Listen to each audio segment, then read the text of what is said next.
Rinku, and hi everyone. Hey Archana. So, today I think we are going to touch upon a dreading topic which we all have this fear from, and that is glossophobia. If you've all heard, it is a fear of public speaking.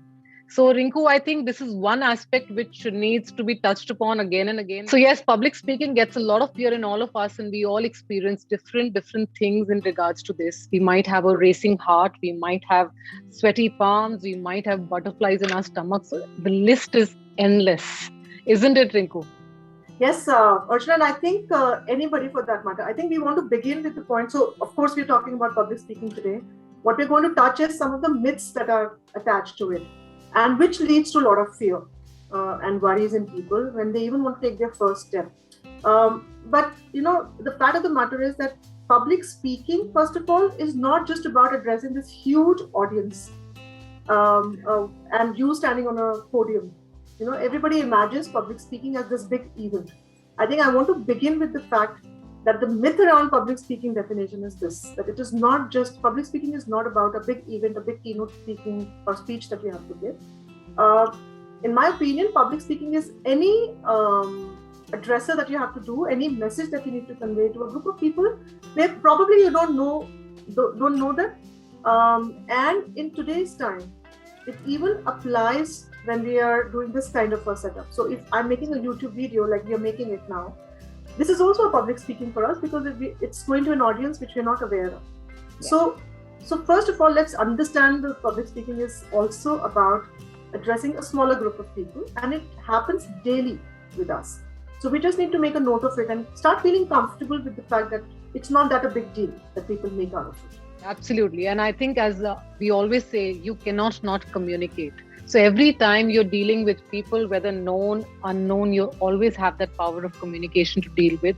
However, yes, public speaking, like very rightly, as you said, as soon as we think about it, it seems like a big stage, a podium, and we standing there confused.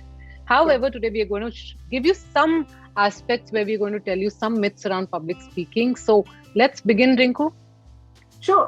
One of the myths that people have is that, a lot of times when I have mentees and they reach out to me, and when we talk about it, the first fear that we see is that they say, I want to be fully confident and I don't want to be nervous. But I have to admit, and I want to confess that although I have had many opportunities of public speaking, I still, when I go to the stage and I hold my mic, I do experience some bit of nervousness. We all do.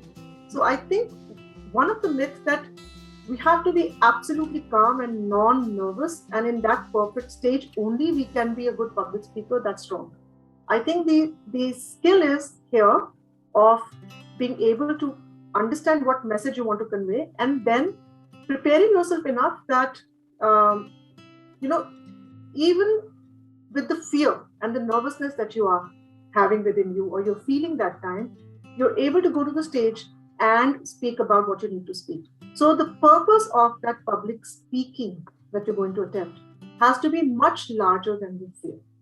And so what I'm trying to say is that basically you don't need to fear and you don't need to get completely rid of that fear. I think it is okay to carry some bit of fear. In fact, it makes you more alert and agile when you're making. So it's also good to have a little bit of nervousness.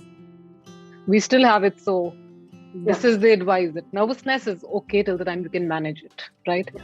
So I've also written a few of them because during the journey, whatever I felt, and today when I have this confidence that I can speak in front of people, I just wanted to share some things that I had during the journey. Mm-hmm. People felt that all introverts could never come out and speak. So this is a very big myth. Another one is that it is not about only giving speeches and presentations. Even in organizations where you are dealing with your team, where you're dealing with your peers, it is also kind of presentation that you're giving. So the more confident you are with your communication and knowledge, I think that takes you far apart from understanding that we don't have to fear this aspect, right? True. Have you seen, Archana, or noticed that there's a lot of energy around and craziness around storytelling today? Yes. And I don't know how many times have I seen, even I think about it. So it's an important aspect, which is communicating your message or doing any public speaking or a presentation that you're making through stories. But the important fact is here to notice that even if you're going with not all of us are storytellers. So I think one way to get rid of it, that if I have to make a good speech, I have to have a story in it, and my personal story for that matter. And I've seen so many times that people repeat their same story in every topic, and they somehow make a connection and put it forth. Yeah. So one, you can't be repetitive. And two, I think what you have to keep in mind is that you have to know your strength. If storytelling is not your strength, don't do it. And don't do it just for the heck of it. Have a story that connects to your message and also is relevant for the audience that you're making a speech to. I think that's very important. So that's one big myth that I have noticed. Because storytelling, there's no craziness about it. Same here. There's something that I also noticed. A lot of people start with a joke. So yes, it works well for people who have a humor level which is really high. But don't get into that rat race where everybody is doing something. I need to do it. If you're comfortable doing it, please go ahead. However, don't go flat or fall flat on that structure wherein you do make a joke, but then it is not even understood by the people. So be very mindful of what you're going to give. Again, the end messages, what you're delivering should be understood, should be relevant, should be knowledgeable, and at the same time should make an impact. Because I think when we try to fit in a box, I think a lot of blunder happens. So here in public speaking also, it works on the same ground. The other important from what you're saying, I connect to is that, what you have to do is always balance. When I think about public speaking, it's a whole package. It's the skill, it's the content, right? And it's also about that particular moment and the impression that you are leaving behind, right? So it's a whole gamut of this. But the bigger part of it is an art. And what people have to keep in mind, and I always advise them, is that whenever you're preparing for such a speech or such an event, what you have to also try to balance is that we get crazy about messaging, so into and so obsessed with messaging part that we get exhausted almost in creating the presentation, in preparing and cramming the whole content. So much so that sometimes I've seen people go on the stage and we are like robots. We just say what we have to say and what we have remembered. In fact, if we forget or miss a line, and then we lose the whole beauty around it, what we're trying to convey. So I think what we have to understand is balancing, not focusing too much on the message, keeping it relevant and keeping a focus right there, and preparing enough to know what is the outline and what specific points you want to convey. But at the same time, not losing your own self. I think it is very important, like you said, you have to connect to the audience. And audience will only connect with you. Archana, we've always seen, if they find you real, if they find you authentic. So not too much, not completely literally, but it's like a conversation you're having with an audience which is not allowed to speak right then. But you are talking to them and you are making an eye contact, and you're being yourself, and you say whatever you're saying is with conviction. Even if there are 10 points that you wanted to say and you ended up saying 8, I think that has more impact than saying all those 10 points and then just saying it like a robot. I think that we have to be very careful. Absolutely. And like how you mentioned first impression, it got clicked in my head right now. Always dress the part.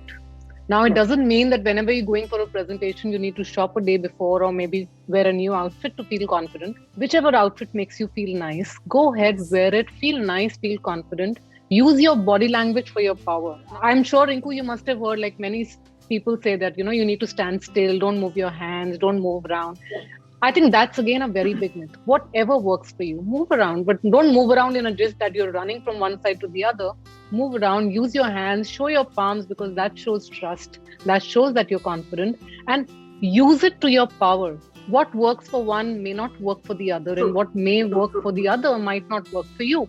So I think that's very important to understand, that there's no one rule for public speaking for anyone. So it's like, make your own way. Yeah, and every day you have an opportunity to practice it.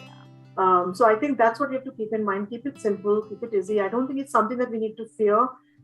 So do not stop from taking that one step forward in public speaking just because you want to reach that perfect stage.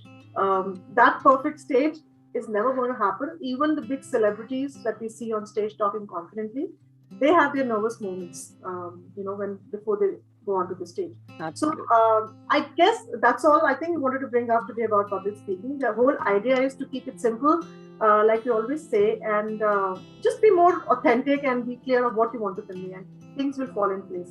And Archana, what worse can happen let's say if I stammer on the stage or if I fall on the stage? What is going to happen? We're going to learn not to do it again. So I think it's again and again and again. It's going to make us perfect. Yeah. So I think with this video, Rinku, the message that we want to give to everybody is, for all those who say that we don't do speeches and presentations, please take a leap forward. Go ahead, take that first step, because I'm sure you will explore your inner potential. All right, everyone. So that is it for this week. We'll catch you next week with yet another topic that matters. Till then, bye-bye. Bye.